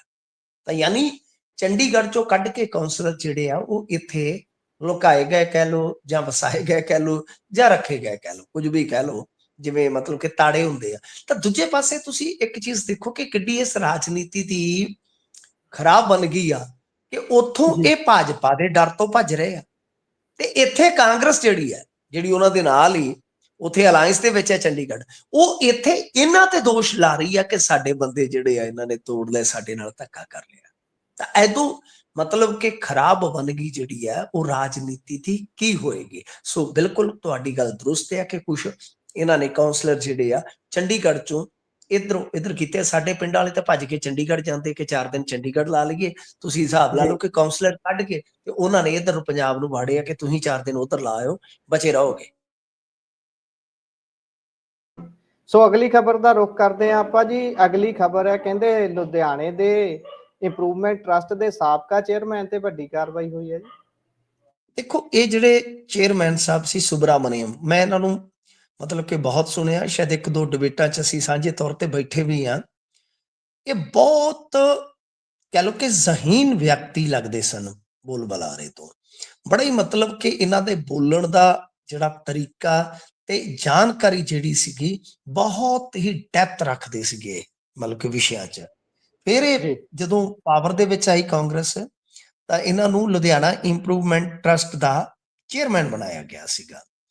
ਤਾਂ ਹੁਣ ਇਹਨਾਂ ਤੇ ਕਿਉਂਕਿ ਕੁਛ ਬੇਨਿਯਮੀਆਂ ਦੇ ਦੋਸ਼ ਲੱਗੇ ਕਥਿਤ ਤੌਰ ਤੇ, ਤਾਂ ਪਲਾਟਾਂ ਦੀ ਅਲਾਟਮੈਂਟ ਦੇ ਮਾਮਲੇ ਦੇ ਵਿੱਚ ਜਿਹੜੇ ਰਮਨਵਾਲਾ ਸੁਬਰਾਮਨੀਅਮ ਆ, ਤਾਂ ਇਹਨਾਂ ਤੇ ਈਡੀ ਜਲੰਧਰ ਨੇ ਕਾਰਵਾਈ ਕਰਦੇ ਆ ਇਹਨਾਂ ਦੀ ਸਾਰੀ ਪ੍ਰਾਪਰਟੀ ਜਿਹੜੀ ਉਹ ਸੀਲ ਕਰ ਦਿੱਤੀ ਹੈ। ਨਾਲ ਹੀ ਉਹਨਾਂ ਦੇ ਬੈਂਕ ਖਾਤੇ ਵੀ ਸੀਲ ਕਰ ਦਿੱਤੇ ਗਏ ਨੇ, ਤੇ ਜਿਨ੍ਹਾਂ ਦੇ ਵਿੱਚ ਸ਼ਾਇਦ 5 ਕਰੋੜ 58 ਲੱਖ ਰੁਪਏ ਹੋਣ ਦੀ ਗੱਲ ਸਾਹਮਣੇ ਆ ਰਹੀ ਹੈ। ਇਹ ਆਸ਼ੂ ਦੇ ਬਹੁਤ ਕਰੀਬੀ ਸਨ ਸਰ। ਤਾਂ ਠੀਕ ਆ ਕਿ ਬਈ ਜਿਨ੍ਹਾਂ ਖਾਧੀਆਂ ਗਾਜਰਾਂ ਢਿੱਡ ਉਹਨਾਂ ਦੇ ਪੀੜ। ਪਰ ਆਪਾਂ ਵੇਖਿਆ ਅੱਗੇ ਸ਼ਿਆਮ ਸੁੰਦਰ ਅਰੋੜਾ ਜੀ ਤੇ ਭਾਰਤ ਭੂਸ਼ਣ ਆਸ਼ੂ ਉੱਥੇ ਛੁੱਟ ਗਏ ਨੇ ਸਾਹਿਬ। ਪਰ ਧਰਮਸੋਤ ਵਰਗਿਆਂ ਦੀ ਜਿਹੜੀ ਫਾਈਲ ਹੈ ਉਹ ਗਾਂ ਈਡੀ ਕੋਲ ਜਾ ਸਕਦੀ ਹੈ। ਇਹ ਫਾਈਲਾਂ ਵੀ ਜੀ ਈਡੀ ਕੋਲ ਚਲੇ ਗਈਆਂ। ਤੁਸੀਂ ਦੇਖਣਾ ਸਰ, ਇਹ ਵਿਸਾਤ ਦਾ ਹੀ ਹਿੱਸਾ ਹੈ। ਇਹ ਜਿਹੜੀਆਂ ਫਾਈਲਾਂ ਘੁੰਮ ਰਹੀਆਂ ਨੇ ਈਡੀ ਦੇ ਟੇਬਲ ਤੇ, ਇਹਨਾਂ ਨੇ ਰੰਗ ਦਿਖਾਉਣਾ ਹੈ। ਇੱਕ ਦਿਨ ਆਏਗਾ ਜਦੋਂ ਇਹ ਰੰਗ ਚ ਆਉਣਗੀਆਂ ਇਹ ਫਾਈਲਾਂ। ਤਾਂ ਫਿਲਹਾਲ ਬਾਲਾ ਸੁਬਰਾਮਨੀਅਮ ਵਾਸਤੇ ਇਹ ਬਹੁਤ ਵੱਡਾ ਝਟਕਾ ਹੈ ਕਿ ਇਹਨਾਂ ਦੀ ਪ੍ਰਾਪਰਟੀ ਜਿਹੜੀ ਆ ਉਹ ਸੀਲ ਕਰ ਦਿੱਤੀ ਗਈ ਹੈ। ਇਹ ਹੁਣ ਦੇਖਣਾ ਹੋਏਗਾ ਕਿ ਕੀ ਇਹ ਵੀ ਆਸ਼ੂ ਜਾਂ ਅਰੋੜਾ ਵਾਂਗੂ ਰਾਹਤ ਪਾ ਸਕਦੇ ਆ, ਕਿਉਂਕਿ ਅੱਗੇ ਇਹਨਾਂ ਨੇ ਬਹੁਤ ਵੱਡੇ ਦਾਅਵਿਆਂ ਦੇ ਨਾਲ ਇਹ ਕੁਝ ਲੀਡਰ ਫੜੇ ਸਨ, ਪਰ ਬਾਅਦ ਦੇ ਵਿੱਚ ਕੇਸ ਜਿਹੜਾ ਹੈ ਉਹ ਐਂ ਡਿੱਗ ਪਿਆ ਸੀਗਾ ਜਿਵੇਂ ਕੌਡੀ ਖਾ ਕੇ ਕੁੱਕੜ ਰੂੜੀ ਤੇ ਡਿੱਗ ਪੈਂਦਾ ਜੀ। ਜੀ ਸੋ ਬਹੁਤ ਹੀ ਸਾਰੀਆਂ ਖਬਰਾਂ ਤੇ ਆਪਾਂ ਚਾਨਣਾ ਪਾਇਆ। ਸੋ ਇਸ ਸਮੇਂ ਖਬਰਾਂ ਦਾ ਸਮਾਂ ਇੱਥੇ ਹੀ ਸਮਾਪਤ ਹੁੰਦਾ ਹੈ। ਸੋ ਮਿੰਟੂ ਜੀ, ਤੁਸੀਂ ਸਾਰੀਆਂ ਖਬਰਾਂ ਤੇ ਬਹੁਤ ਖੁੱਲ ਕੇ ਚਾਨਣਾ ਪਾਇਆ, ਜਾਣਕਾਰੀ ਸਾਂਝੀ ਕੀਤੀ। ਬਹੁਤ ਬਹੁਤ ਧੰਨਵਾਦ ਜੀ। ਪਿਆਰ ਭਰੀ ਸਤਿ ਸ਼੍ਰੀ ਅਕਾਲ। ਸ਼ੁਕਰੀਆ, ਸਤਿ ਸ੍ਰੀ ਅਕਾਲ ਜੀ। ਸੋ ਇਹ ਸਨ ਸਾਡੇ ਨਾਲ ਪੰਜਾਬ ਤੋਂ ਸੀਨੀਅਰ ਪੱਤਰਕਾਰ ਮਿੰਟੂ ਗੁਰਸਰੀਆ ਜੀ, ਜਿਨ੍ਹਾਂ ਨੇ ਵੱਖ-ਵੱਖ ਖਬਰਾਂ ਦੇ ਉੱਪਰ ਚਾਨਣਾ ਪਾਇਆ ਤੇ ਦੱਸਿਆ ਕਿ ਕੀ ਕੁਝ ਇਸ ਸਮੇਂ ਅੱਜ ਦੇ ਦਿਨ ਵੱਡਾ ਰਿਹਾ ਪੰਜਾਬ ਦੇ ਕੈਨਵਸ ਦੇ ਉੱਪਰ, ਭਾਰਤ ਦੇ ਕੈਨਵਸ ਦੇ ਉੱਪਰ। ਤੇ ਹੁਣ ਅਗਲੇ ਪ੍ਰੋਗਰਾਮਾਂ ਦਾ ਵੇਲਾ ਹੋ ਚੱਲਿਆ ਹੈ। ਤਦ ਤੱਕ ਲਈ ਤੁਸੀਂ ਕੱਲ ਬੰਦ ਰਹੇ ਪੰਜਾਬ ਦੇ ਵਿੱਚ ਜਿਹੜਾ ਸਾਰਾ ਮਾਹੌਲ ਬੰਦ ਰਿਹਾ, ਉਸ ਬਾਬਤ ਸਾਡੀ ਕੀਤੀ ਹੋਈ ਇੱਕ ਆਊਟਡੋਰ ਰਿਪੋਰਟ ਸੁਣੋ ਤੇ ਉਸ ਤੋਂ ਬਾਅਦ ਅਗਲੇ ਪ੍ਰੋਗਰਾਮ ਲਗਾਤਾਰਤਾ ਦੇ ਵਿੱਚ ਬਰਕਰਾਰ ਰਹਿਣਗੇ। ਮੈਨੂੰ ਦਿਓ ਇਜਾਜ਼ਤ। ਧੰਨਵਾਦ। ਪਿਆਰ ਭਰੀ ਸਤਿ ਸ਼੍ਰੀ ਅਕਾਲ।